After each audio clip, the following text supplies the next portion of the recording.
Your income is not determined by your effort. It is not determined by your education. It is determined, more than almost any other factor, by the people you are surrounded by right now. Most people will reject that statement immediately. That rejection, that defensiveness, is exactly why they stay where they are. This is the wealth code. And today we are going to answer one brutal question: is your network quietly deciding your financial future without your permission? In 2019, Harvard economists Raj Chetty and Nathaniel Hendren released what became known as the most comprehensive study of economic mobility ever conducted. They tracked over 5 million Americans across decades. Their findings stopped the academic world cold. The single strongest predictor of whether a low-income child would escape poverty was not their grades, not their work ethic, not even their parents' income level. It was the economic status of the people they were casually exposed to growing up. Not mentors.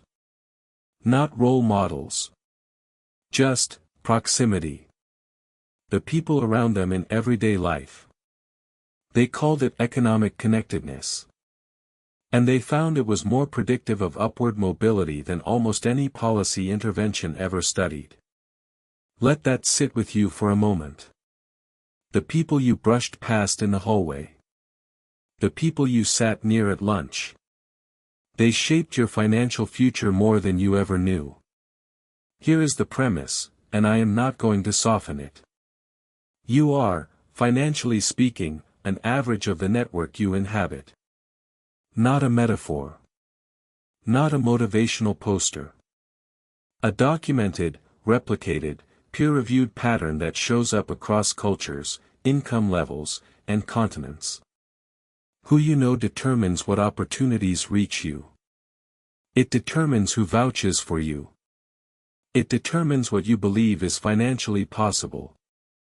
And here is what makes this deeply uncomfortable: most people's networks were assigned to them. By their zip code. By their school. By their family. You did not choose the financial ceiling that was built around you. But you can choose to dismantle it. Most people never do, because nobody ever told them they needed to. Let us get specific. This is not philosophy. This is neuroscience and behavioral economics working against you simultaneously. Start with what sociologist Mark Granovetter discovered in his landmark 1973 study, The Strength of Weak Ties. Granovetter found that most high-value job opportunities, and by extension, wealth opportunities, do not come from your close circle. They come from acquaintances. People you barely know. Weak ties. Your close friends already know what you know. They move in the same circles. They hear the same opportunities. Weak ties: the person you met at a conference, the former colleague you email twice a year, they operate in different worlds. And those different worlds carry different information. Then there is social comparison theory. Leon Festinger, 1954.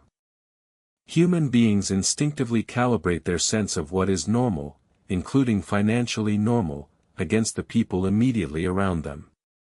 If everyone in your world earns $60,000 a year, your brain quietly codes that as the ceiling. Not consciously.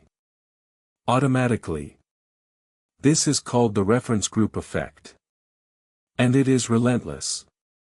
Your brain is not comparing you to billionaires on television, that feels too distant to register as real. It is comparing you to your cousin, your neighbor, your old university friend. That comparison sets your internal thermostat for what wealth looks like. And then there is the concept Robert Cialdini identified as social proof, the mechanism by which we decide what is possible by watching what the people around us do. If nobody in your network has ever started a company, your brain subtly codes entrepreneurship as something other people do. If nobody in your circle owns property, buying property feels reckless rather than standard. 3 psychological forces: all running quietly in the background, all shaped entirely by who is physically near you. Now I want to talk about something most financial channels will never touch. Because it is not comfortable for anyone. The system, economic, educational, social, is not neutral. It is structured in a way that makes network segregation feel natural. And network segregation is one of the most powerful wealth preservation mechanisms that exists. Think about how elite universities work. The formal product they sell is education. The informal product, the one the wealthy have always understood, is network access. That is what the tuition is actually buying. Not lectures. Proximity to other high-trajectory people for 4 years during the most formative period of your professional identity. Think about how professional networking events are designed. They cost money to attend. They are located in expensive areas. The dress code, the vocabulary, the social codes, all of it filters. Not explicitly. Just, structurally. Private members' clubs. Charity galas. Board positions. Golf. These are not hobbies. They are architecture. Deliberate architecture that keeps high-value networks self-contained and self-reinforcing. Who benefits from you not knowing this? Everyone who is already inside the network. Because network value, like any scarce resource, decreases when more people access it. This is not a conspiracy. It does not need to be. It just needs to be left unexamined. And for most people, it is. Here is where it gets useful. High net worth individuals, and I am talking about people who built wealth, not inherited it, share a set of network behaviors that are almost invisible from the outside. And almost never discussed directly. First. They give before they ask. Always. Wealthy networkers understand that social capital accrues through consistent, unrequested generosity. Not transactional generosity, strategic, genuine contribution to people who are already operating at a high level. They share information. They make introductions.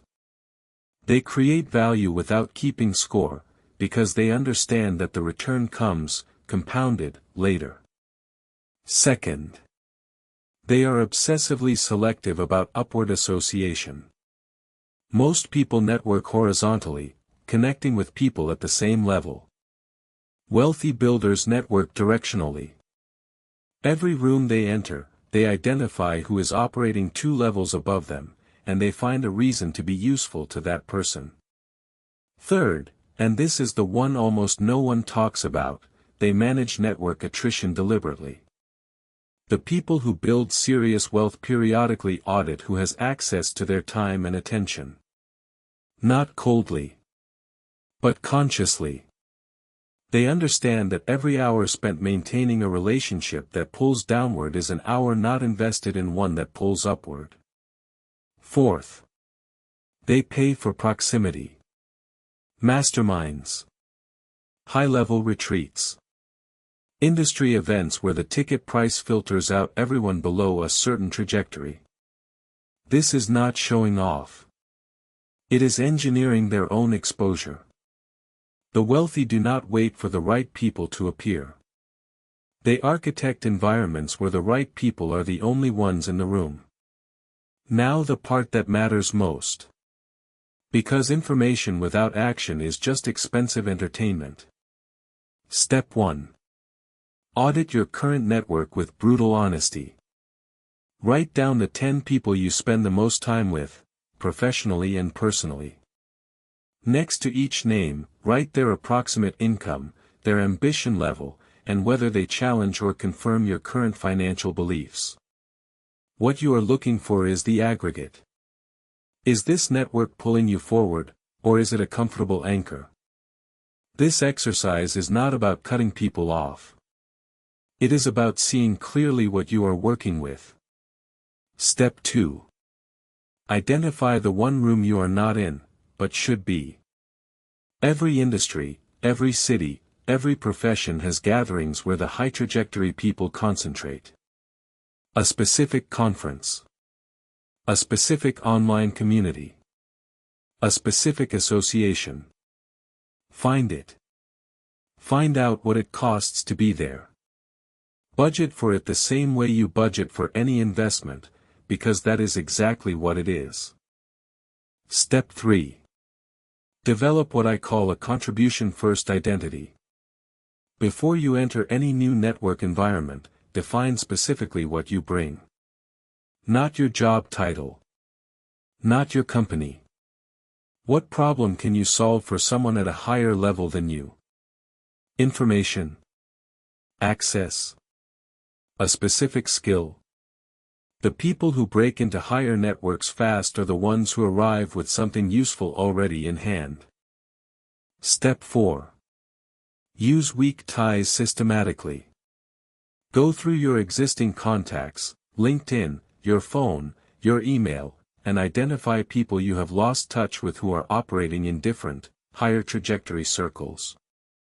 Reach back out. No agenda. Just genuine reconnection. Granovetter's research is 50 years old, and it still holds. Your next significant financial opportunity is more likely to come from someone you barely know than from your best friend. These 4 steps will not transform your network overnight. But they will begin shifting the gravitational pull of your social environment, which is ultimately what changes the trajectory. Your network is not a reflection of who you are, it is a prediction of who you will become financially, unless you intervene deliberately. Everything we covered today, Chetty's mobility research, Granovetter's weak ties, the psychological machinery of social comparison, it all points to one thing. The most leveraged financial decision you can make is not a stock pick. It is not a side hustle. It is an intentional, strategic shift in the people you allow to define your normal. That shift is uncomfortable. It will feel disloyal sometimes. It will feel arrogant sometimes. Do it anyway. This is the Wealth Code, and we publish a new video every single day on the psychology and strategy behind real wealth building. If this shifted something for you, subscribe, because tomorrow we go even deeper. And if you want to keep building on what you just learned, watch our video on why your beliefs about money were never actually yours. It will change how you see everything we covered today.